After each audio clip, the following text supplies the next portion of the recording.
Dr. Sean Hadley, thank you so much for being here today. Thank you for having me. So Sean, how do you introduce yourself these days? Sean, usually, I don't drop the doctor very often, though my wife would indicate that I should probably do it more often than I do. I have a PhD in literature, which means that, for most people, I have a PhD in nonsense, right? So it's not one of those meaningful ones like, medicine or something like that, right?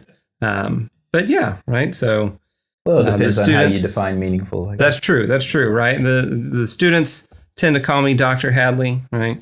A lot of the faculty at the school call me Mr. Dr. Hadley because they catch themselves in the middle. I'm fine with that. I actually like Mr. Doctor, right? It's kind of like Right Reverend, right? Or Reverend Doctor, right? But since I'm not ordained, Mr. Doctor will do. How do we know each other? We've known each other for a long time. I've taught your two oldest children, right, at Trinitas Christian School here in Pensacola. And let's see, what grade did Clark come to? 7th grade. He came in 7th grade. Yeah. So his first experience at the school was 7th grade, right? I did teach them 7th grade. That's right. Was that COVID year? No. That was the next year. 2018. That was the next year. So his 8th grade year, right, would have been COVID? Let's see, 18, 19, 20. Yeah. So I taught him in 8th grade, or 7th grade and 8th grade. And that was a lot of fun. We did a lot of poetry. But so, we met at that juncture, and I have the pleasure of teaching Lily now. So, which is a lot of fun. Yeah. Well, I'm glad you're back. You went away for a couple of years to do some things we'll get into a little bit later on, but thrilled you're back, man. You mean a lot to our family and a lot to the community. And so, glad you're here, man. It's great to be able to, talk about books and football, right? Yeah. Great to be able to do both. Yeah. That's one of my questions later is your ability to do both. Do you have any first impressions of me? Do you remember anything early on? No, I think the first time I saw you, you might have been wearing a Saints shirt. Yeah. I know that's an early impression, right? You being a Saints fan and an FSU fan, right? Yeah. Those things stick out. It's always weird because I usually get to know children before I get to know the parents. So often my impression of parents is somewhat, tempered by the impression of the children, right? Yeah. So I remember a lot of my early impressions were, oh, okay. Yeah, Clark does something like that, right? Like that's okay. Yeah. It's all making sense. seeing a lot of the connections and those kind of things. But it was definitely an easy connection early on. A lot of shared interests, and just an ability to talk and converse. You can't always do that with everybody you meet, right? Yeah. Some people it's like pulling teeth to get a conversation going, but it's always very natural. So. And it helps that I knew your wife too. She worked at the school, right? And we'd had the pleasure of reminiscing over Mickey Blue Eyes a couple times, right? So that's not a conversation you can have with everybody, right? Yeah. And so especially in the classical world. Those kinds of things really, it just was a natural fit when you and I got to know each other. So. Yeah, that's right. That's kind of how I remember it too. Like I don't remember a specific moment, but just a gradual over time. I do remember I had a hard time just calling you Sean for a while. So like, Mr. Hadley, just call me Sean. Oh, okay, Mr. Hadley. Oh. Yes. That's okay. People still struggle with it. So. Is there something about you think that I don't know? I wonder if there's something of note, something that's interesting that you don't know. Did you know that when I first graduated high school, I moved to Colorado? I did not know that. There you go, right? Yeah. So, I was not a particularly good student. I thought school was pretty dumb. I remember when I had a teacher in high school we had an assignment. The assignment was to actually go through the steps of applying to college and to apply to 2, right? And so I negotiated with her that I would go through the steps without actually submitting the application. Because I told her only people who want to waste their time go to college, right? God's funny, right? Like that. But so when I graduated high school, most of my friends were going off to state schools or community colleges or something. I mean, I hadn't even applied anywhere. But my parents were kind of like, you've got to do something, right? I was working at the Hilton in Sandestin. They were like, that's not a career. We don't want you to do that forever. I was like, okay. And so my pastor at the time recommended that I consider going to this Bible school out in Colorado. A little place, Ravencrest Chalet. When I was there, about 80 students. I think they're larger than that now. I think they're like 120 or 140. They've built some more buildings and stuff, but called Ravencrest Bible School. It's at Ravencrest Chalet, which is like a kind of a landmark in Estes Park. And I'd been there a few times for like summer camps and stuff. And my pastor was like, well, you should consider applying for this, right? Like if you go, the church will pay for you to go. They'll give you something to do, get your parents off your back. That was his selling point. It'll get your parents off your back if you apply to it. I was like, okay. And then I got in and I was like, okay, that wasn't necessarily expected, right? And so it became an issue of, well, what do I do? And I decided to go, right? And, the Lord definitely blessed the time I had there. And I was there for 2 years and then before I came back here, so. Okay. And you transferred back to UWF at that point? So the school there was unaccredited, so there's no transferring, right? Like, so when I came back, I enrolled at UWF and I had to start over as a freshman, right? Yeah. So, yeah. So 6 years of undergrad, basically? Yeah, well, 6.5. So I took a semester off. I was working for a movie gallery as an undergraduate and got promoted. I was just a regular store employee. I was there about 6 months before they asked if I would like to be a store manager, which maybe tells you why they went out of business. I don't know, right? Putting people like, 21-year-olds like me in management positions. Although I did fine, oddly enough, but so I took a semester off to do that and then decided at the end of that semester, this is also not the career that I want to pursue. I think I will go back to the classroom. So that's what I did. So I started spring of 2003 at UWF here in town. And then I graduated from the University of West Florida in December of 2008. Okay. So that was my trajectory. Nice. Well, similar, Mandy likes to joke that I crammed a 4-year degree into 6 years. And so something else we have sort of in common. But you have a better start with the Bible college than I did. So. Yeah. Well, it was a thing. Yeah. Nice. And where did you grow up, Sean? So I actually grew up just about 45 minutes away from Pensacola in Crestview. I was born in Pensacola, lived in Cantonment. I don't remember how old I was, but the first few years of my life. And then moved to Crestview, I guess it was second grade. And then was in Crestview from the time I was in second grade, really until I graduated college.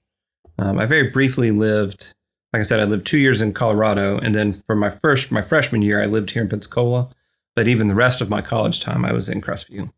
So that's where I spent the bulk of my adult life. Yeah. I'm just now reaching a point where I think I might have been out of Crestview as long as I was in it, kind of a thing. Nice. Yeah. What made your parents move to Crestview? So my mom got remarried, right? So my parents divorced, before I can really recall. And my mom was in Pensacola with me and her family.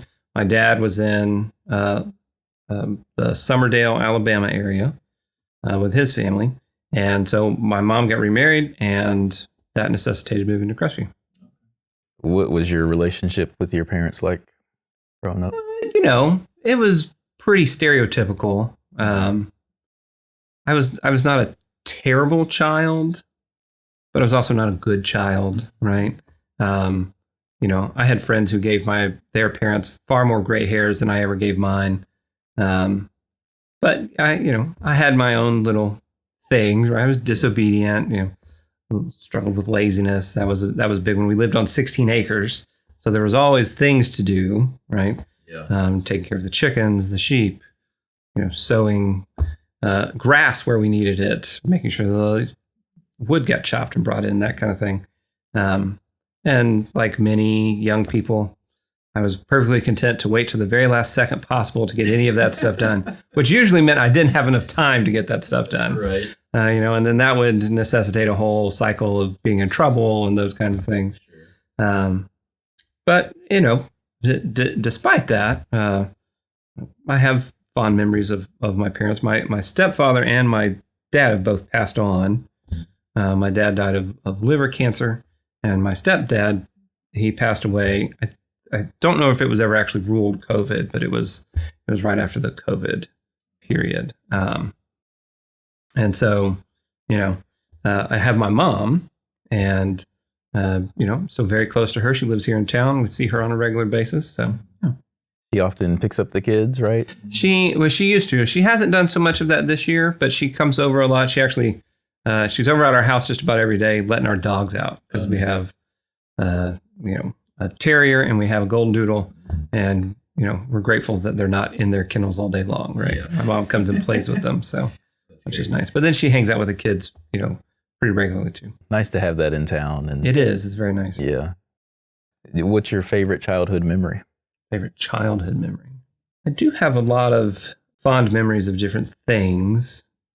I think the memories that tend to stick out when I reflect on them the most center around a lot of the freedom I had as a child. Even in Crestview, we had 16 acres, and there was just kind of this openness to it. And both my parents worked, so in some respect, I had something in common with latchkey kids in suburban areas, right? Yeah. So I would get dropped off by the bus, and usually had quite a bit of time to myself, right? I had a younger sibling who lived with us, and his schedule was different than mine, right? And then the high school I went to also had this system of even odd days. So on even days, we got out at like 1 o'clock in the afternoon. And then on odd days, we got out at like 3. And so some days, on even days, I would have hours to myself, which meant I was often outside, not doing the thing I was probably supposed to be doing, but still outside doing things. And so I remember having a lot of just outside open time to play and to just do things, right? Like I can't even necessarily think of like one specific thing, but there was a lot of that. So you guys had farm type things on your property, but it wasn't a farm. Correct, right? The thing about farming is it's a full-time job, right? Yeah. So when you try to work a full-time job and farm on the side, usually the farm on the side is the thing that suffers, right? So there were periods of time where we would actually have corn and things like that. But most of what we did was livestock related, and it was mostly sheep and chickens. Those were the big things that we had. Yeah. So did you shear sheep growing up? We did not. So I don't know what the technical name for these sheep are, but they are a kind of desert sheep, right? They were from the American Southwest. Stepdad was from southwestern Texas. And so this was a kind of sheep he was familiar with, and we brought them here. And so they had a very coarse wool to them that would actually come off naturally. And sometimes they'd rub it off on fences and things like that. Mm-hmm. So we did not shear them unless there was a problem, right? So it was like a matting or, an injury of some kind. But otherwise, yeah, the wool would just come off of them. Okay. And we didn't do anything with it, Yeah. So it was too coarse to really do anything casually with. So these were meat animals. Okay. These were meat animals. Gotcha. Yes. That makes sense. Yeah. All right, Sean, so you mentioned a little brother. I think there's a large gap, right, between... Yes. So he was born in 90. I was born in 83. Okay. And I actually have 6 siblings. So I have a stepsister who's 2 years younger than me. Yeah, she's 85. And then I have brothers who are twins. They were born in 89. I have another brother who was born in 90. Then I have a sister going to harm me because I don't remember the year she was born in, but I know her birth date very easily. She actually shares a birthday with my mother and my son, my third son. So, there's lots of that. And then I have one more brother who recently turned 19. Yeah. So lots of age variety in there. Yeah. That's good. That's good. Well, we talked about your favorite childhood memory. Is there a bad memory? Sure. Yeah. There were always conflicts, there undoubtedly moments in, my parents' marriage that were tense, right? I'm sure things could have gone smoother, right? But, for whatever the conflicts were, there were always moments of, apologies, forgiveness, repentance, which was good. So I can't think of anything specific, and I don't know if that's just because I have a funny memory in that there's lots of things that I remember, and then lots of things for whatever reason I don't. But yeah, I can't think of anything that's real concrete at the moment. Yeah. It's good that there's nothing so bad that it's stuck in your memory. Yeah, not that I can think of. But you have a photographic memory, right? I don't know that I would go that far. I have a weird memory. I can remember some things like it happened 5 minutes ago and I was present for it. And then some things I got nothing, It was frustrating for my wife. Well, I'm always impressed because I can mention any topic or any category of thing and you can tell me all about it. So, and sometimes those topics are more useful than others. Yeah. There's no doubt. So I wish I could discern a pattern to it, but I haven't been able to figure it out. I can't remember anything, and the things I do remember, I don't need. Right. There's definitely plenty of that, Well, your memory's impressive nonetheless, whether it be weird or strange or whatever. It definitely is helpful as a teacher. Are there any moments from your childhood that you feel have really shaped who you are now as a parent? Ooh, shaped who I am as a parent. I have a positive example and a bad example. Negative example, positive and negative, right? So I remember this was my grandfather, right? This was my maternal grandfather, so my mom's dad. And I must have been, I don't know, 5th grade or something. And he just said, "Do you want to go downtown?" I was like, "Sure," right?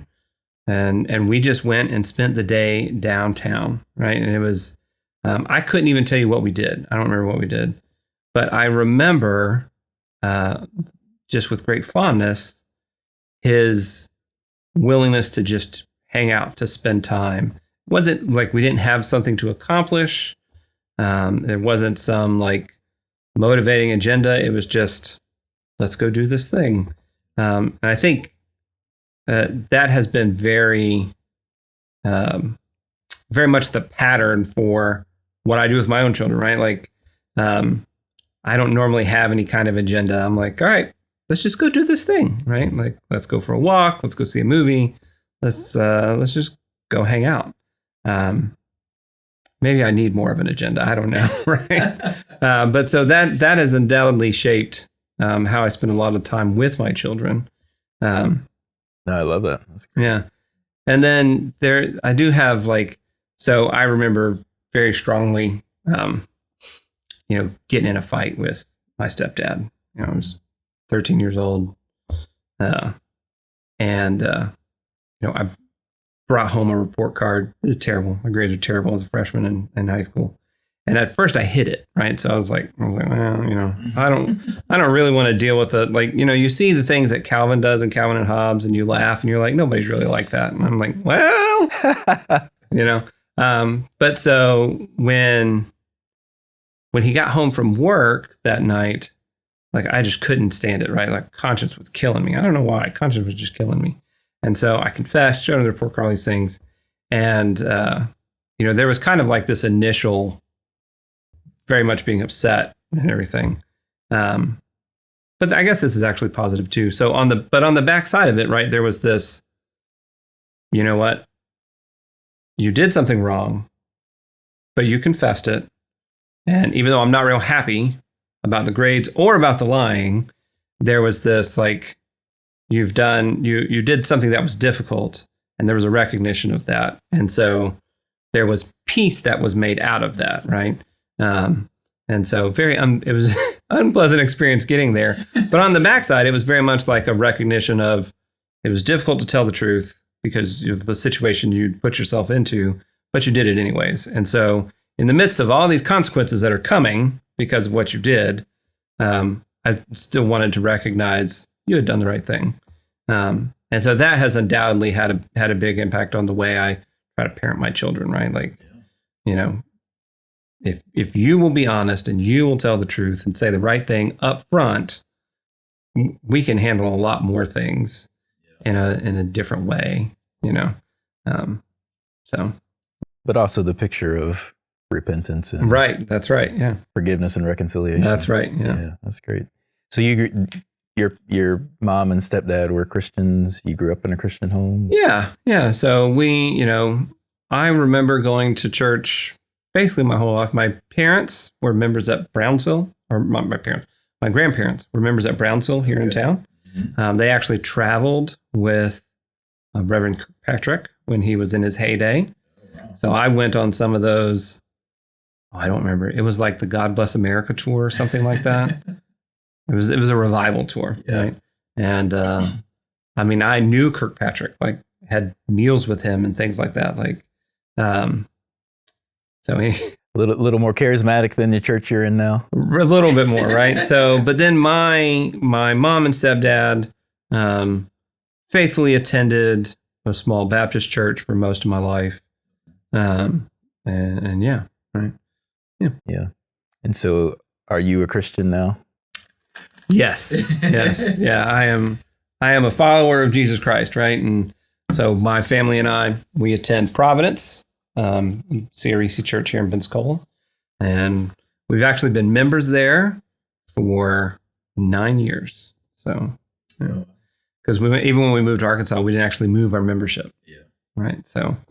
Well, you knew you were coming back. Essentially, right? Like we knew that Fayetteville was short term, regardless of what happened, right? So, yeah, that's what we did. And are you a Christian now just because your parents were Christians? No.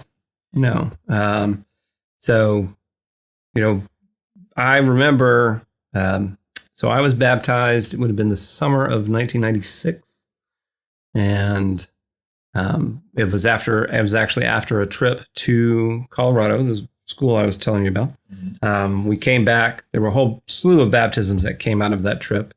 My experience was a little bit different than everyone else's, but it essentially resulted in the same thing, that there was just this kind of brokenness over my sin. And so, was baptized shortly thereafter. And so, teenage, early college years undoubtedly had its struggles, but never really any doubt about Christ or God or my redemption. And it did help spending 2 years studying the Bible, right? Yeah. There's, that has a way of working itself into you, right? But yeah, so my wife is a Christian. She's been a Christian a long time. I don't remember what year she was baptized, but I know she was baptized actually around the same age that I was. And all of my children have been baptized at Providence. And so we operate as a Christian family. Yeah. Love it. So you bring up Sarah. That's a great segue into how did you meet Sarah? Yes. So the church I was attending, one of the other young people in the youth group was Sarah's older sister. And so Sarah would sometimes go on youth trips with us, even though she and her brother and their younger sister went to a different church with their parents. Her older sister, Rachel, went to church with just a bunch. It was small church, huge youth group, right? At one point, the adults were like 40 and the youth group was like 80, kind of a thing. Oh, wow. And so, big kind of youth gathering. That's probably an exaggeration. I don't actually know. Right now I'm trying to do the math, but I'm not going to try to do the math. But so I knew Rachel before I knew Sarah. Sarah was Rachel's older sister. And I met Sarah for the first time on a youth trip up to maybe North Carolina. I don't remember, somewhere right around there. Centrifuge was the name of it. Big summer camp, right? I don't remember where it is, but we only did that trip once. Too many rules for our group. But that's where I met her, and we continued to have, a friendship after beyond that. Middle school boys and girls, right? Like, at a public school, no less, who didn't see each other very often. So, plus I was a little weird. And so when I was so we're only 1 year apart age-wise, but we were 2 grades separated. So when I was a junior in high school and she was a freshman in high school, we were at a homecoming dance, and I asked her to dance, and she said no, right? Although she said no because she was actually waiting on her dance partner to get back at that moment, which is fine. But so the next day, we ended up connecting, right? This is dating me, over AOL Instant Messenger, right? So, and things just kind of blossomed out of that, right? We started hanging out, we started talking. We ended up dating for a little while that year. But I was a junior, she was a freshman, we were very young. So we quit dating and just became friends. We were friends for a long time. Friends throughout the rest of high school and into college. And right around the time we were finishing up college, we dated in this very brief window as adults. And I was basically like, so we started dating like around Thanksgiving one year. This would have been 2008, started dating around Thanksgiving. And then at Valentine's in 2009, I proposed. And then we got married in July of that year. So, when you've known each other for a long time, you cut out a lot of the formalities. Yeah. The pleasantries, so to say. That's great. Mandy and I had a February Valentine's proposal and a July wedding also. Oh, there you go. Yeah. 6 months. That's my recommendation. Yeah. Yeah. Once you're engaged, make it happen. That's right. That's right. Don't prolong. That's right. That's right. Now, Sarah did not go to UWF, right? So she did. So she started off, she played high school basketball. Senior year, had a knee injury, right? And so she still ended up with a scholarship to play at college in Enterprise, Alabama. So that was a 2-year school. So she went there and she did those 2 years there. And then she came back. She finished her degree here at UWF. Okay, I see. So did that put you guys at UWF at the same time? We were. She graduated December of 2007. So she graduated before me, despite graduating high school after me, right? And then I graduated December of 2008. Okay. All right. Very good. All right. So what do you do now, Sean? So I'm the upper school principal at Trinitas. And I'd like to say that most of my job is teaching. It's not. I do a lot of like office work at the present moment, which has its place. But I do teach our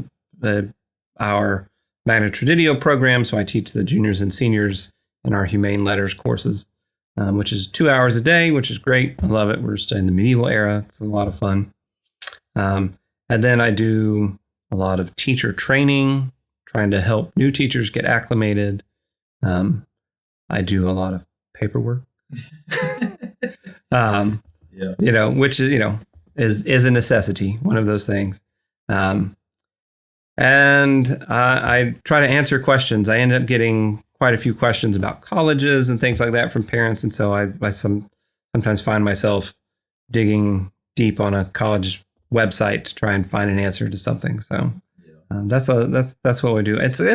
I'm a principal. It's a hodgepodge job, right? So, yeah. But there's more to it than that. I mean, there's more to you in your career than that. Oh, yes. Well, yeah.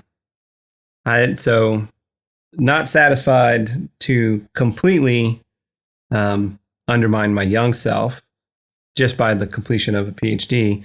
I am currently working on a Master of Arts in Character Education through the University of Birmingham in England. So I have to explain though, that was free, right? Like, so I got invited to that program.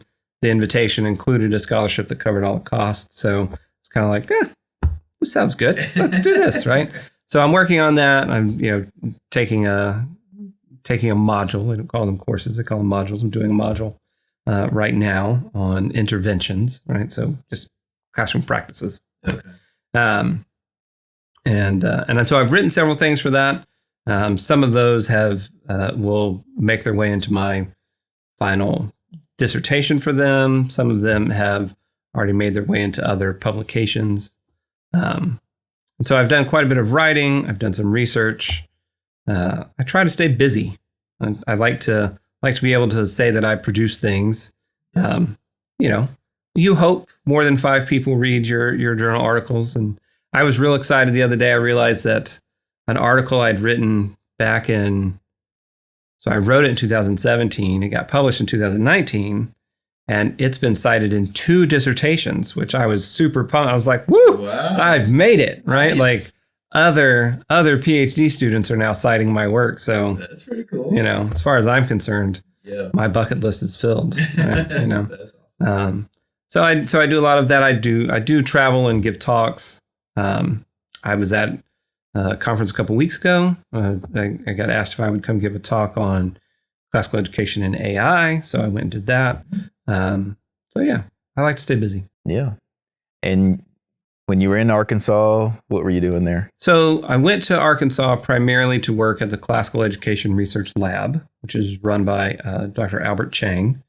What the lab is interested in doing is kind of providing quantitative evidence for what classical schools intuitively know, right?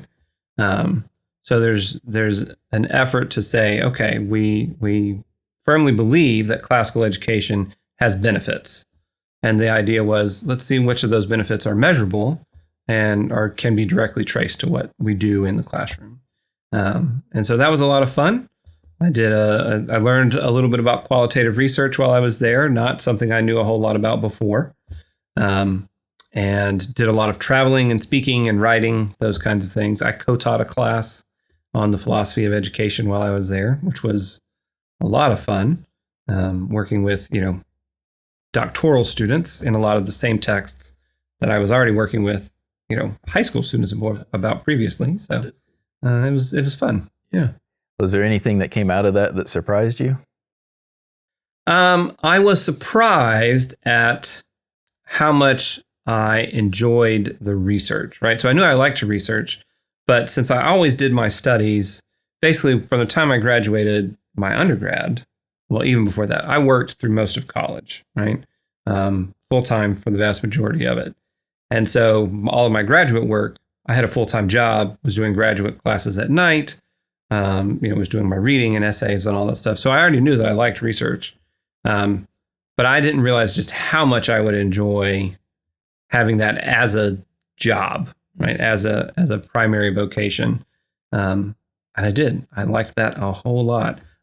I did miss the teaching, which didn't surprise me. I missed not having as much teaching as I had previously. So, because I do find through the teaching, a lot of ideas and things will be generated. So yeah. But I was shocked at how much I liked just sitting in a quiet office and writing. Well, that's cool. I'm glad you had the opportunity to do that. Yeah. So you touched on it just a little bit, but what do you enjoy most about teaching, being in the classroom with students? Yeah. So undoubtedly the thing about being in the classroom that is the most enjoyable for me is the process itself, right? So, the majority of classes I teach are, we read a text together aloud, and then we discuss it as we read. And then I ask students in varieties of ways to, respond and demonstrate to me that they understand the text. And that reading discussion process which I would say is about as close as we can get to the dialectic process that Plato talks about these days, is just where so much of my positive experiences come from, right? On one hand, often the process of that, I'll realize things about the text that I hadn't seen before, or about a specific idea that I hadn't thought about before. But then even sometimes the students' responses, right? They'll ask a question. I'm like, oh, I don't know. I hadn't thought about that, right? And so it's very much an educative process, right? Like I'm learning, they're learning. I think there's a lot of good that comes out of it. So that's definitely the best for me. Yeah. And you're in classical Christian education. What does that mean? Ooh, all right. The elevator pitch. So, classical Christian education is this idea that the primary method of training the young for, the bulk of history, classical going all the way back to the ancient Greeks, Romans, classical Christian going to the beginning of the church up through the present, that those methods used in those settings were the best methods for eliciting learning and character development out of the young. And that somewhere in the 1800s, early 1900s maybe, America moved away from that as the primary mode of teaching. And classical Christian education today is an attempt to get back to that, right? So it's a returning to the roots of education, what it has historically been, and trying to reinvigorate our society with some of that. How did you come to the conclusion that this was the best way to educate? I graduated with my bachelor's degree, and my wife and I got jobs teaching at a school in the Dominican Republic, private school. Working there, I was like, okay, I knew I wanted to teach. I knew I wanted to be a teacher. This isn't very fulfilling, right? This is just content education. Like I'm just teaching you. It was private, but not Christian. Private, not Christian. Not classical. Not classical. Very much, here's a textbook. Let's go through it. This is what a metaphor is, right? Like, not that there's anything wrong with knowing what a metaphor is, but it was just very much, content test based. And I found that very dissatisfying. And I couldn't quite put my finger on it, right? I didn't know why. My wife got pregnant with our first child, so we came back to the States. And I remember Sullivan was maybe like 6 weeks old, maybe 6 weeks old. And I had started a grad program and was working on something. And I turned and looked at my wife, who was sitting on the bed, and I said, well, I think we need to homeschool. She was like, okay. Said, I think we should do it classically. So at that point, my wife, her experience was all public school, right? Her mom was a public school teacher. Most of her mom's friends were public school teachers. And so she was like, I think that's crazy, right? And she said, homeschoolers are weird. And I don't even know what classical education is, right? and so I was like, well, that's what I think we should do. She was like, okay. Like, she was kind of like, we got a long way to go before this is really an issue. Like, we no need to really have this conversation today. But it planted the seeds and we worked on it. And really, like the emphasis on classical ed, I think, was born out of the education I got as an undergrad. So my degree had just been kind of all over the place. It was an interdisciplinary humanities degree. My concentration was medieval studies, but I had taken classes on 20th century literature, on ancient literature, on medieval literature, on philosophy and history, and all of those things mixed in there. And so I was just kind of looking, I was just perusing the internet, looking for an educational model that would jive with that, and stumbled upon classical education as a result. And so that's how I first got interested in it. I ended up teaching at a public school. So no private schools, no Christian schools would look at me twice at first. I only had 1 year of teaching, a long public school background, most private schools were kind of like, we're not sure you're the guy for us, especially classical schools. I couldn't even get an interview with a classical school when I first started looking. But eventually, when we were in South Florida, I found a school that was an American classical model, so it was slightly different than what we do at Trinitas, but a lot of the same pedagogies, a lot of the same approaches. And I applied. I mean, their school year was starting in like 2 weeks, and they were looking for somebody. And I applied, and they were like, "Come interview." So I went and interviewed, and it was a really good fit, right? Like I felt very good about the job. They felt very good about it. And so within a couple of days, they'd extended me a contract, and the rest is history, right? Yes, it moved quick, out of necessity on their part. So you guys came back from the Dominican Republic. You came back to South Florida at that point? So we moved to Crestview for a brief window. While I looked for a job, I assumed I wouldn't have any problem getting a job, right? Mm-hmm. Boy, that assumption was wrong. And it felt like every week that went by, I was starting to look outside of schools, right? Like I was like, all right, what can I do? And I was doing odd jobs, to kind of make ends meet and that kind of thing. And my in-laws were great and allowed us to stay at their home while, with Sullivan and whatnot. And so I went about 6 months without full-time employment, doing part-time things here and there. But then there was a school in South Florida that had to have somebody. They didn't have a lot of options. That led them to me, right?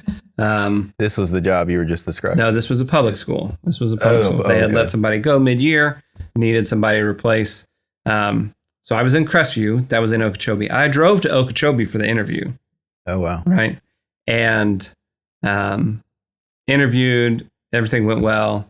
And I was like, when they were like, oh, we'll let you know soon. The job starts in January. This was in December.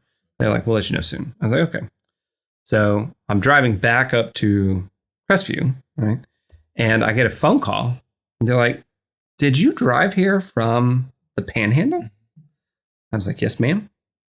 They were like, how long was that? I said, it was, 7 hours or so. And they were like, okay, all right. And so instead of 2 weeks, they called me the next day and said, the job's yours, right? So I guess that made an impression. Yeah. Right? Wow. So I started that job in January. I finished out the semester there. Again, was just not satisfied. Found it really frustrating to try and talk about the Odyssey or to talk about Shakespeare and not really be able to bring faith into it in any way. Found that stifling. And so when I found a nearby Christian school that was also a classical school that had an opening, that's where I ended up. So you're in South Florida. You're at this Christian school. How long were you there?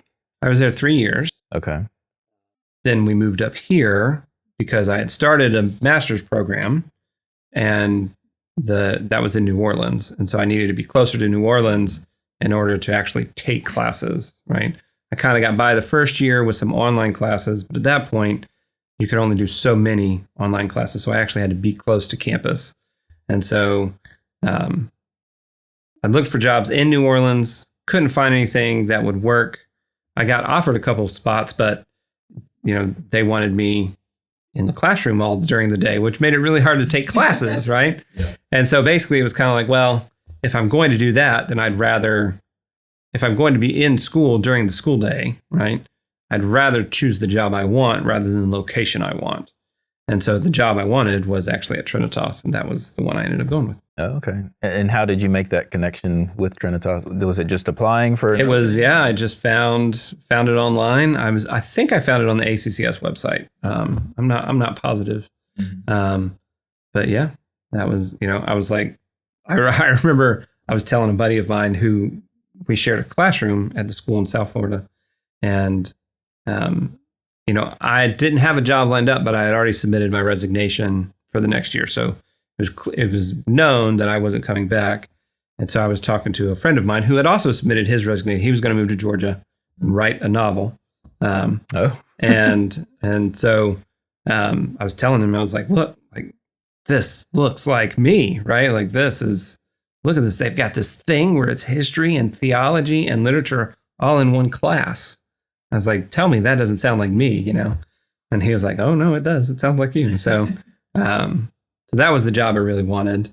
And that's where I ended up. Nice. Well, we're glad it worked out that way.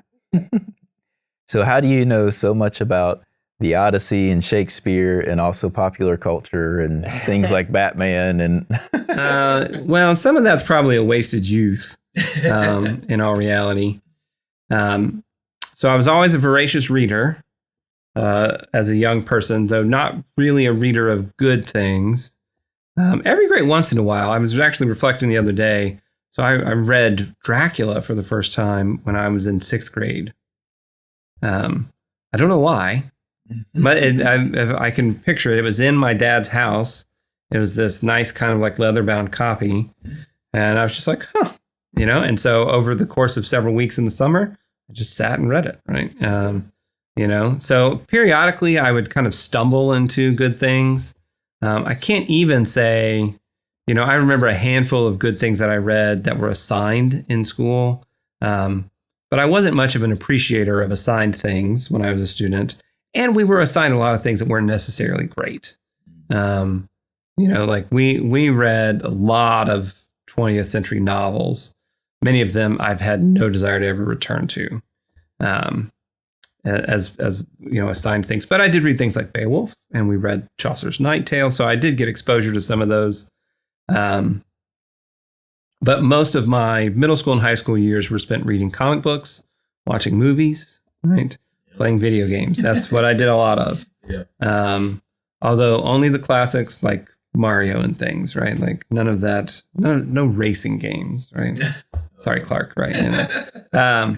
But so in college, though, and I don't know quite why things work the way they do, but I had my 2 years studying the Bible in Colorado. So when I enrolled in college, I don't know, like everything just seemed interesting to me. Call it a late bloomer or something, I don't know.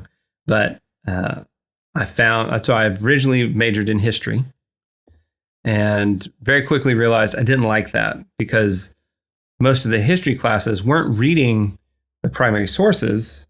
They were reading history books about the primary sources. And I was like, well, I think that's interesting. That doesn't really hold my interest, right? Yeah. So then I switched to English. But even that didn't necessarily satisfy me. So then I switched to interdisciplinary humanities because I wanted to take classes in philosophy and history and literature. And I wanted to try to bring them all together. It was funny. The English chair at the time was like, you're the kind of student this program is designed for, right? Like you're looking for something very specific. And so you can get that through this program. And so I was very, very pleased with that. So I think a lot of it was just being interested when I got to my undergrad. All of a sudden, a lot of the same tools that had helped me remember, lines from 1989's Batman proved very useful in remembering lines from Chaucer or Homer or Hemingway and moving on from there.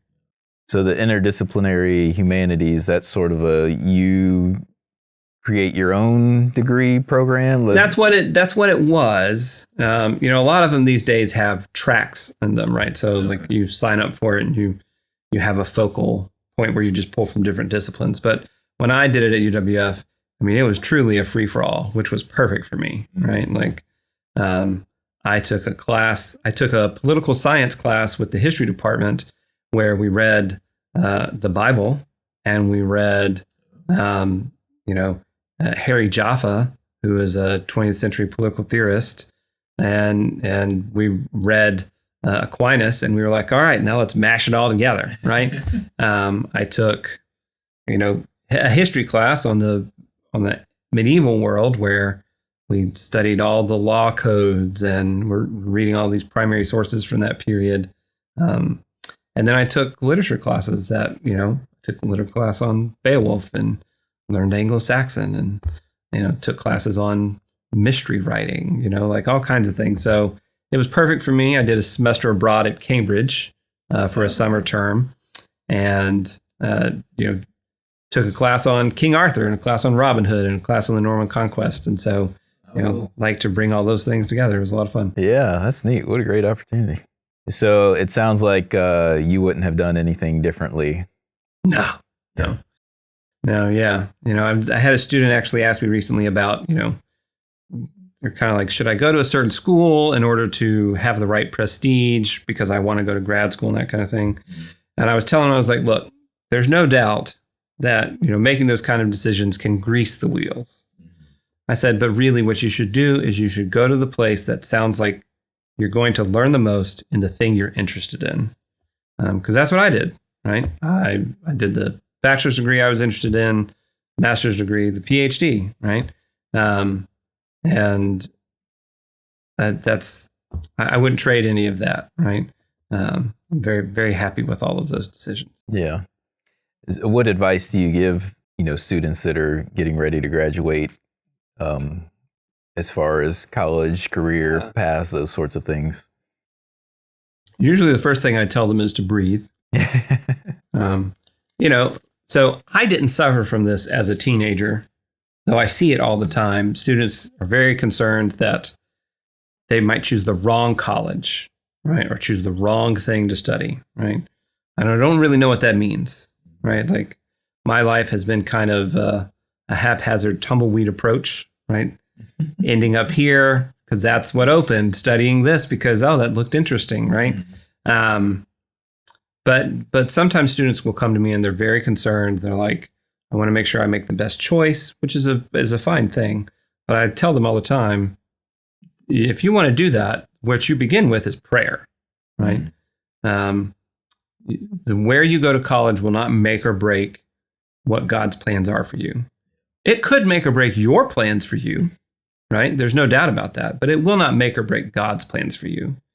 And so I always tell them, I say, you guys should look for things that you're interested in, and then you should pray, and you should seek God and see what doors He opens, right?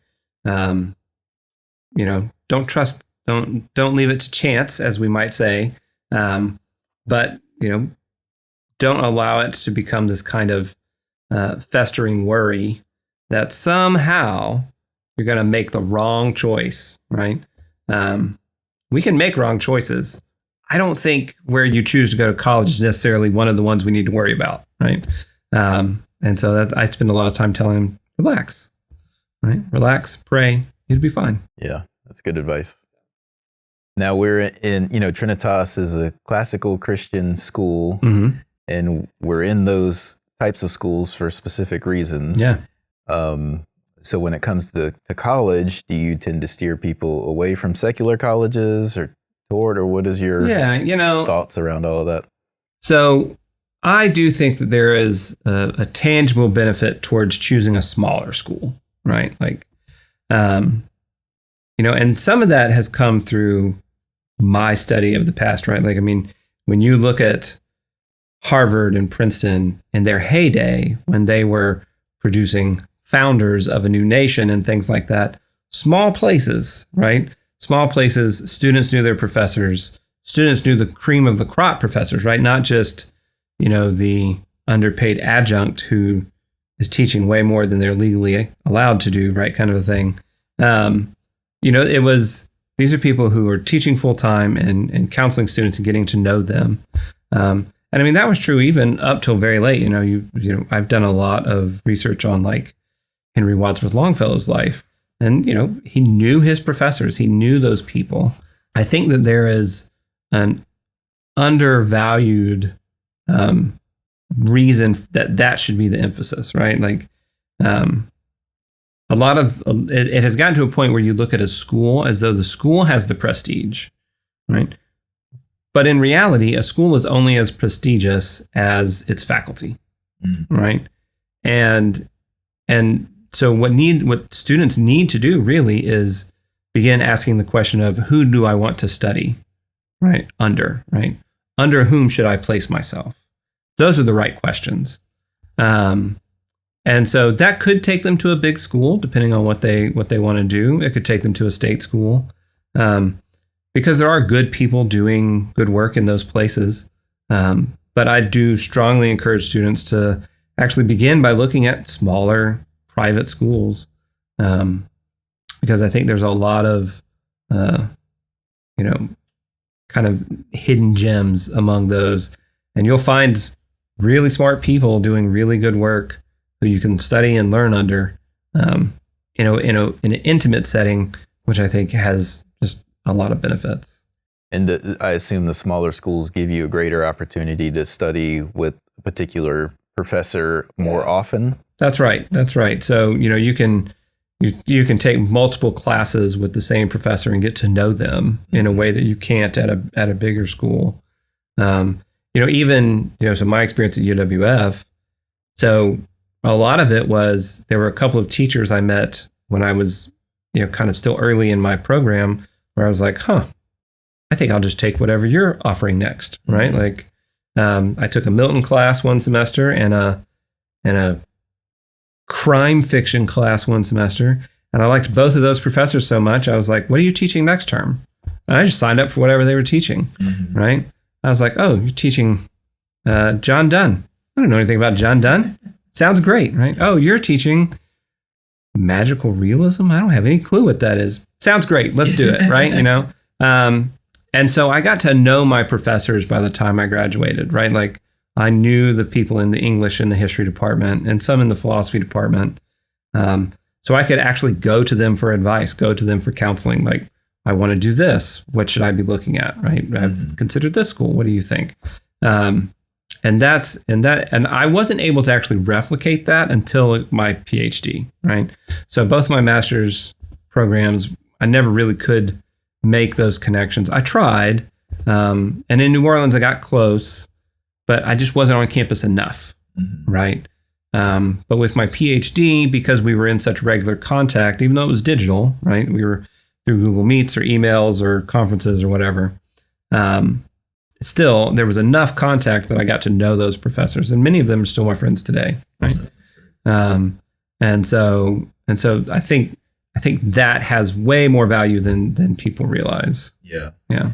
I wonder though if a lot of that was because of the program that you were in, where you had the freedom to sort of pick your classes. There's no doubt about that, right? Like, and because I wasn't like in a hurry, right? So a lot of times people will pick classes, particularly as they get towards the back end. Well, I just got to finish this thing and be done with it. Yeah. I was always much more like, I don't want to take any of these classes, so I'll only take 3 classes this term instead of 5 or whatever, right? Yeah. And I was just always very content with that. And not everybody can operate on that time scale, right? Right. Yeah. So there was definitely my personality plus the freedom I had that allowed for that. Yeah. I just think of my own experience, and I probably didn't have the foresight to be trying to study under someone, but also a more technical track. Yeah. And so everything was sort of laid out a little more. And I don't know that I could have studied under the same professors for an extended period. Sure. Yeah. Even if I wanted to. And it's not always an option at a bigger school anyways. Yeah. Right. So. Yeah. So probably more obtainable at the smaller institutions like you're talking about. Yeah, that's good. And it comes with trade-offs. It means that, maybe you can't take out, maybe there's some specific field that you want to study that the school just doesn't offer it, right? There's always a trade-off, but I think that's really helpful. Yeah. Yeah, that's good. That's good advice. Any other advice you would give to? Yeah, so actually the very first piece of advice I try to give students, and then the size thing is the second one. The first thing I always try to tell students is, where are you going to go to church? Yes. Right? So when they say, where should I go to school? My response is, well, where do you want to go to church? Because that should, I think, play some role in your decision, right? Mm-hmm. Like if you pick a school and there are no churches within a reasonable distance that you're comfortable attending, that could be a bad sign, right? Like, the school may have great things going for it, but what are you going to do spiritually if you don't have something accessible, right? Yeah. And so that's usually the first piece of advice I give. You need to, visit churches when you do a college visit, find out about the churches in the area, and then you should let that guide you. And then I tell them small schools, that kind of thing. Yeah, that's good. I mean, that's probably, as you say, the first piece of advice, because it's the most important. Community is going to be the most important thing for your college experience. That's good. Has there been anything that's surprised you about being a teacher? I'm often surprised at the things students remember, and it's never the thing that I thought they would remember, right? The first couple of years I was teaching, I would just give what I thought was the best lecture, right? I was into it.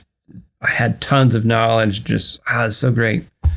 Crickets, nothing, right? And then, 2 weeks later, I'd be having a terrible day, not really adequately prepared, but we just strike something beautiful and we talk about it. And before you know it, at the end of the semester, that's the moment people remember. I'm like, that wasn't even a good lesson. Like, what are you guys talking about? But that's what sticks out. So I'm always surprised, right? And sometimes students will say, oh, I remember this in class. And I'm like, are you sure? I didn't think you were paying attention that day, right? But that's the thing you remember.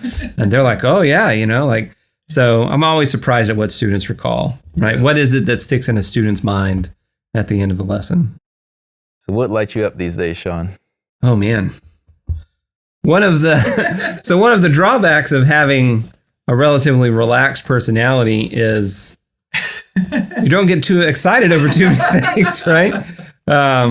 I remember the first time I went and saw a Marvel movie with my kids, and I was real excited, and they were like, "What is going on?" Right? And Sarah was like, "This is your dad when he's excited, right?" And they're like, "That's what that is, right?" Never seen it before. He's like, "Yeah, this is your dad when he's excited." So, I don't know. I've got a list of books that I'm working through that I'm pretty stoked about. I just finished Dracula for the second time. Oh, okay. Right? I'm currently working through Umberto Eco's Name of the Rose, which will be a reread for me, but still really enjoying the second time through. Reading a book on medieval manuscripts. Okay. That's been very interesting.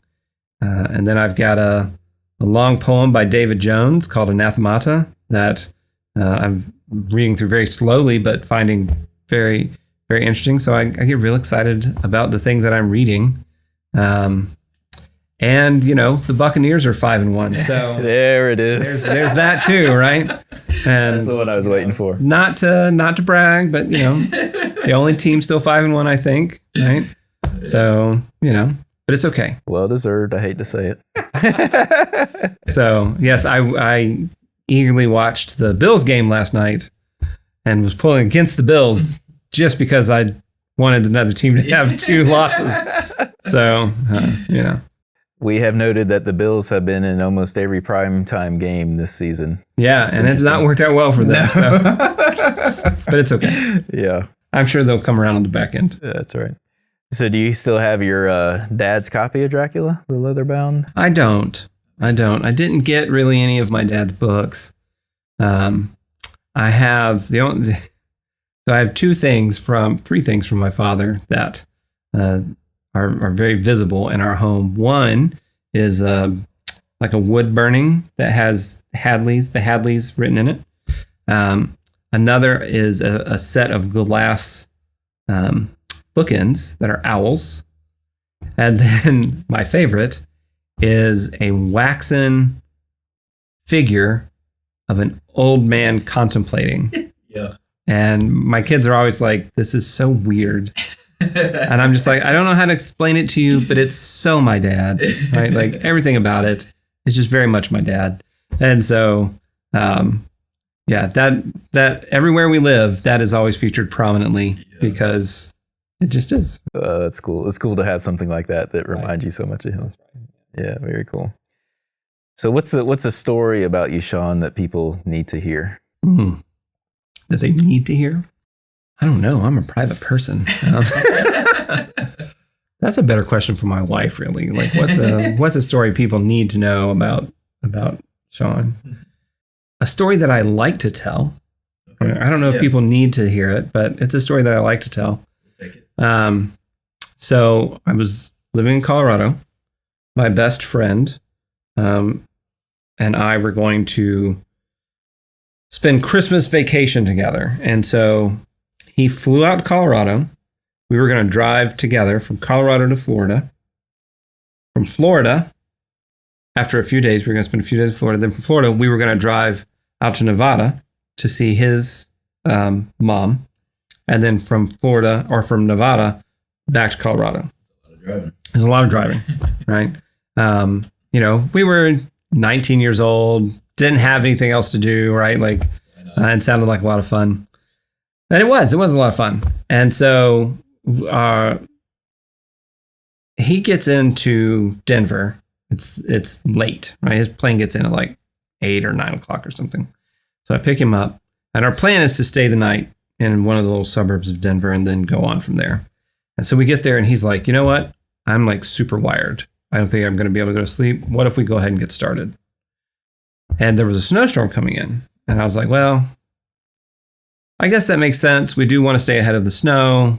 Sure, let's go ahead and do that. So we got in the car, started driving. I was like, dude, now just be clear, I'm tired, right? Like, I've been planning to sleep tonight. And he was like, it's fine. You go to sleep, I'll drive, no big deal. So we leave out of Denver, we're heading west or heading east, and we get into Kansas, and we're driving to his grandparents' house in Texas. And so it's like 1 a.m. I've been asleep for a little bit, and he starts nudging me. And I was like, yeah. He said, I think it's snowing. I was like, okay. Right. I look up and I go, yeah, it's snowing. He said, I've never driven in snow. I was like, well, I mean, it's fine. It looks like it's melting on the road. I wouldn't really worry about it. He's like, okay. So I went back to sleep. I don't know how much time passed. It couldn't have been that long. He's elbowing me again. And he's like, so I can't see the road anymore. And so my eyes get big at that point, and I look out and I go, oh, yeah, no, you're right. There's, you can see the patches where the road lines are, right? But the road itself, it's all white now, right? It's not black anymore. I said, okay. And so I'm awake now, right? It's like 3 a.m. I was like, okay. I said, do you need me to drive? He said, I would prefer that, yes. I said, okay. Well, let's look for a place to pull over. Well, it's Kansas. There is no place to pull over, right? And so we go for a few more minutes, and he's like, I don't really know what I'm doing here. I said, okay. So we look, it's flat, right? You can see for miles, it seems like. There's no headlights coming in any direction. Who would be out in that? Exactly. And so I said, listen, just go ahead and stop. We're fine. And we'll just trade spots. And he said, okay. So we stopped, we get out. And as soon as we both get out, we hear the sound of a semi-truck horn. Oh, no. And we turn and look, and sure enough, there had to have been a hill not far from where we were, and this semi is coming up over it, right? Wow. And it was like, okay, right? So we both run. We run opposite directions around the vehicle. We both fall, right? I fall in the front, he fell in the back. So we get up, get in, and it's like, okay, we're fine, right? I put it in gear. I was driving a manual, put it in gear, and we're not going anywhere. Tires are just spinning, right? And at this point, he's like, Sean, like I was like, I know, right? So we must have been on some ice or something. And, which makes sense with the way the snowfall had come down and everything. And so I just start flooring it, right? I'm like, maybe we'll catch something and go forward, and the truck can't stop, right? And even though it's 2 lanes, the other lane is all snow, right? So that truck's not getting over into the other lane, and he's honking and we're not going anywhere. And, every honk sounds like you're going to die. And so finally the tires catch, and we just kind of slide over into the other lane. And I mean, we slide over, and that truck comes barreling past. And we just both kind of sat there for a few seconds, right? We were like, that was close. That was really close. And then, a couple other cars went by. And so then eventually we got back on the road and drove off, right? But but yeah, that was one of my closest encounters with death at a young age, right? And remains one of my favorite memories to tell people, right? Yeah. Wow. Because you just talk about, a hair's breadth, right? Yeah. God's small kindnesses, right? Like, He is definitely gracious. so it was something else though. You almost weren't sitting here today. Yeah, and very close. Right? So yeah, Oh man, that's good. Well, that's a good story. when my best friend got engaged, we were hanging out with his future in-laws, and I told that story, and his future mother-in-law said, "Boy, you're an idiot." I was like, "Fair, that's fair." So yeah, But that's in my past. right. Learn from that. Snowstorm's coming. Don't drive into the middle of it in the middle of the night. Lesson learned. Always sound advice. Is there anything that you would want to tell your high school self? Oh, so many things. Yeah, so I think the thing I would tell my high school self, if I had to, if I could in fact do that, would be something along the lines of, you need to trust more. Right? I was very much a skeptical young man, did not trust those in authority over me. Certainly didn't trust my parents as much as I should have. Didn't trust my teachers as much as I should have. And ended up with, having to learn lessons the hard way, often as a result. Had I trusted better, I think I could have avoided some of the mistakes of my youth as a result. And so that would be the piece of advice I would give myself if I could. Yeah. Trust more, right? It's fine to trust but verify, right? Which I think is a position of wisdom. Yeah. But you shouldn't start with don't trust and don't verify, which is very much what my high school self did. Yeah. Well, that's a solid piece of advice for sure. What are some things that you would want your great-grandchildren to know about you? I would like my great-grandchildren to know I loved my family and I loved books. And hopefully they know out of that as well that those stemmed from my love of the church and of Christ. My grandfather, when he passed, I did the eulogy for his funeral. And one of the things that was impressed upon me when I was thinking about it was I never had to ask where my grandfather was on a Sunday, right? Like I just knew that my papa was at church, right? And so I would like for those kinds of things to be what my own great-grandchildren or even grandchildren know about me. Where is, grandpa or whatever? He's at church on a Sunday, right? He's in a book if he's at home, right? And he makes, spending time with his family a priority. So I think those are the things. What 5 books would you say your great-grandchildren should read? What 5 books? Okay. I'm going to cheat a little bit. So I'm going to say the Trojan Saga, which would be Homer's Iliad and Odyssey, plus I'm going to shoehorn Virgil's Aeneid in there. Treat that as one story. Okay. I don't care what people say. It's one story. And then I would also say, Dante's Divine Comedy, right? So that's 2, even though it's technically 6, it's 2, right? John Milton's Paradise Lost, one of those things that I think is really essential. And then, just in order to really round things out, I would say Washington Irving's Sketchbook, Jeffrey Crayon, and Hemingway's A Movable Feast, right? So if I only had to pick 5, those would be the 5, right? So the Trojan Saga, Divine Comedy, Paradise Lost, I already forgot, the Sketchbook of Jeffrey Crayon, and A Movable Feast. Okay. Yeah, those are the 5. Is there anything I haven't asked you that you were hoping I would ask you? No. No expectation, right? Yeah. So, yeah. We didn't really talk about Batman. We can talk about Batman if you want. Yeah, Batman or Superman? Oh, Batman. So Remy Wilkins and I had this disagreement over the summer, right? Because he's Superman, right? Which I get, right? There's a lot within the Superman mythos that jives with Christianity really well. Some movies get that more than others, right? Zack Snyder stuff, right? He doesn't understand anything about, this, what makes the Superman mythos so workable and appealing, nor the Batman one for that matter. But I've just always been more of a Batman guy.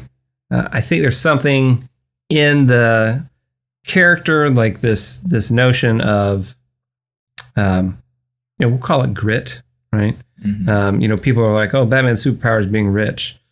Well, that shows they've never read a comic book, right? Because, on more than one occasion, there will be whole storylines where Batman has no resources other than himself, and he still comes out on top, right? Like, because his superpower is not his riches. Superpower is actually his mind, right? His ability to be calm, to reason through things, and to figure out what the next step is in order to achieve the end goal. Smartest man. He's always the smartest man in the room, right? And so that is really what I find appealing about him. Yeah, that's good. We have a sort of an ongoing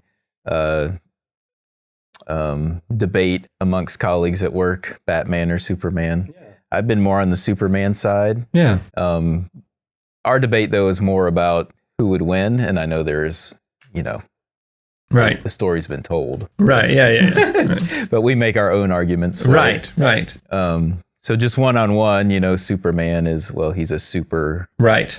So that sort of gives him the advantage. Right. But story-wise, and the things you've just mentioned, that's very compelling. That's good. I like that. So Batman then, or Iron Man? I'm not a big Iron Man fan. And I know there are similarities, but for some reason, Iron Man just never really appealed to me. Mm-hmm. In terms of Marvel, I was always more into their cosmic stuff. So Silver Surfer, easily my favorite, which is interesting because he's more like Superman than he is like Batman, right? Mm-hmm.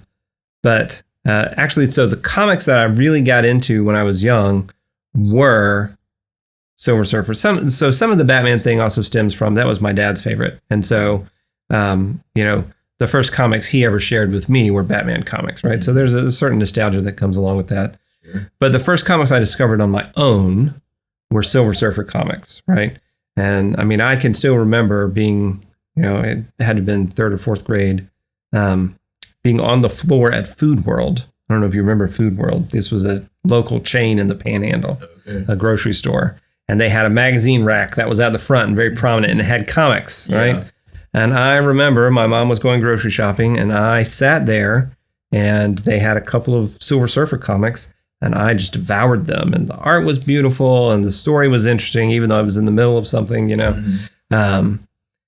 But it was, one of the things that impressed me was huge sections of dialogue. So it had this beautiful art, but then there were like whole pages where it's just the character thinking, right? Like, and so you would follow this long train of thought that would go with the character, which was very different than anything I'd seen.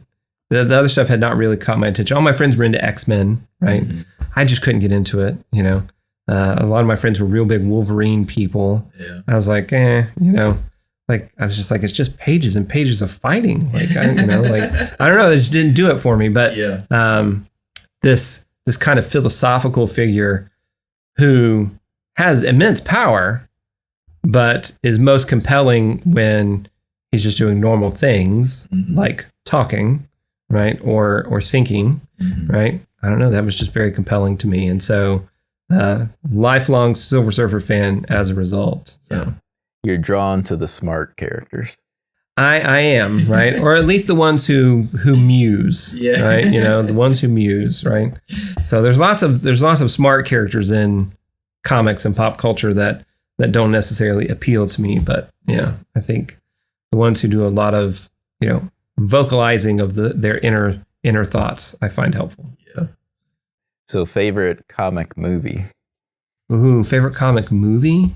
For a long time, I probably would have said Guardians of the Galaxy, the first one. Okay. I was, I big fan of a lot of those characters. Been reading about them for a long time, so I was excited to see them on the screen. I remember being very excited to go see that movie, right? But I think the more I reflect on it, the more I contemplate it. I think the best one I've seen is probably The Dark Knight, right, with Christian Bale. Yeah. And I know that's older now, right? As the kids might say, but I just think qualitatively, and in terms of understanding the character while also providing an interesting viewpoint, right? I think it's got a lot going for it. You could probably get Clark aligned with you on that. Yeah, well, I mean, it's hard to argue with Christopher Nolan. Yeah. Can people find you online? Yeah, so I maintain a very minimal online presence. I was an early opt-outer, right? I remember being very compelled, right around the time Sullivan was born, that social media was going to be a net negative, right? And, taking early steps to try and get out of that. And I did good for a while, right? If you go look at my Facebook page, you'll find it doesn't go back too terribly far. Even though I was one of the first, I signed up for Facebook when it was still just college kids, right? You had to have a college email address to get on it, right? Yeah. So I do maintain an online presence. So I do try to keep it minimal. So I only access social media on my phone, and it's not accessible on the weekends. And I only can access it for 10 minutes a day. I have a timer set on the app. So I'm very restrained. But, you can find me on LinkedIn. I am on Twitter, or if you just call it X, I am on Twitter. And I have a Facebook profile. But I have a Substack, which, it's like the new blog. Everyone has a Substack, which is great. More of us should have Substacks. It's a, great place to be. And so you can just search my name there and you'll find me. Or you can search up the publication, which is a Southern Knickerbocker. Yeah. Oh, tell me about that name. Yeah. So when Substack first launched, it was when again, I was an early adopter in the sense that I signed up pretty early. I really liked the idea, the concept behind it and everything. But I was in the middle of my PhD studies. I was not going to start writing anything. And so I just started doing, things here and there. But I had friends and whatnot say, you should totally be writing a Substack. You should write a Substack. And I'm like, yes, you say that, but then I'm the one who has to do it, right? And then I'm the one who has to worry about whether or not it gets read, right? Those kinds of things. And then I have to make sure I write things that people want to read, right? It's a whole thing. And I was like, no, thank you. So right around the time I was finishing my dissertation, I decided I would give it a shot. So I told myself I would run a 2-year experiment. And I just passed the end of that 2-year mark. So when I was trying to think through what I was going to call it, I did not know, right? I had to ponder that quite a bit. And what I kept coming back to was in a sketchbook of Jeffrey Crayon by Washington Irving. He invents this character of Dietrich Knickerbocker in order to tell a lot of his stories, right? And so what's interesting about that is there's this premise of research, right? So, Irving's like, I found this story in the papers of, this kind of thing. And at the same time, the whole concept of the Knickerbocker as a kind of category of person from the New York area, which is where the Knicks get their name, right? All that stuff was a real thing. So there was a historical Knickerbocker, and then there was this kind of imagined Knickerbocker in Irving's fiction. And I was very interested in the idea that a place and a time could be at once the way we live it, but also have something in common with the way we imagine it. And I was like, a Southern Knickerbocker, right? I'm from the South, right? I'm interested in this idea. And so that was where it came from, right? Was this idea that things, something can be true, but also something can be imagined, and there's overlap between those things. So, and I've tried to lean into that, we'll see. So the 2-year experiment is over. And I'll keep going. We'll see, right? I'm right at about 500 subscribers. Yeah, which is fine. I don't really do anything to try and get more people to read. I publish posts that I like. So I write about things that I'm interested in, which means other people may not be interested in them. I'm content with that. I'm very content with that, and it's interesting. I realized at one point that if I only publish things about classical education, I'd probably have a lot more readers, right? Yeah. Like anytime I post something about classical ed, I'll get new subscribers who then when my next post comes out will unsubscribe. Yeah. Right. Because it's not about classical education. Yeah. Right. They say you have to be niche to. Right. And so I've thought about kind of, leaning into that. But at the end of the day, I just like writing different things. Yeah. And so I've developed some regular posts that go out that they're just the things that I like to think about and put out there. So Well, we've seen from your independent humanities studies that you're not going to be right. shoehorned into one specific. I haven't changed all that much, I guess. Right. Yeah. So I hadn't really thought about it that way, but it's true. Right. So That's good.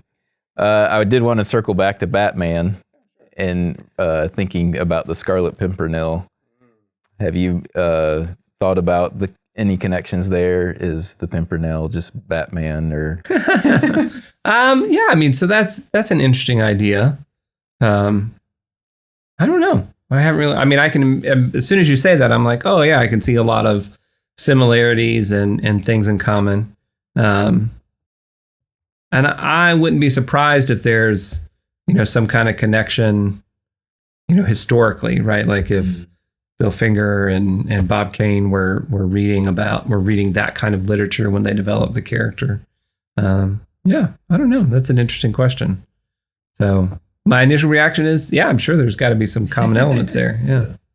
So, but I haven't given it deep thought. Yeah. So I'll expect to see the article on Substack. oh, there you go. Right. Yeah. That's right. Well, thanks, Sean. This was great, man. Thanks for coming and sharing your story. Thank you. Yeah, it was a Great good time. conversation. Loved it. I appreciate it. Yeah. Thanks, buddy. Thank you.